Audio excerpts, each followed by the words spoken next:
cocktail of all time, Aperol Spritz. I love Aperol Spritz. It's mine too. Love it. They're the best. Apply. Okay. So again, heavier on the fruit juice because it needs to freeze. So we're gonna do little lemon. Little lemon. And orange because it's made with Aperol, which is a very orangey. It's like a Campari, but a little bit lighter. Yeah. And you want to dump the old Aperol goes in there. It's a bitter liqueur that's not as strong as Campari. Yeah. Again, a little bit of sugar, just a little bit. A little bit of sugar. And then some Prosecco. Prosecco! Beautiful. We'll stir those. You stir that sucker up and then you popped it right into these little, kind of like a Dixie cup. When you go to the dentist and they're like, take a swish. That's what these are. Except then these will get you drunk, so it's a little different than the dentist. A little bit more pleasant than the dentist, I must say. But if you don't have a popsicle mold, they're a great alternative.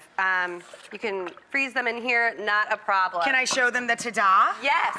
Look, I'm gonna line up all the pops together. Look. Adorable. Give it a little twist. Oh, you peel it. Yeah, you can like run under hot water. I wasn't waiting for my proper instructions. Sorry. Oh, look at that! Pop cheers! Pop cheers! Yum! Oh my God, those are so good.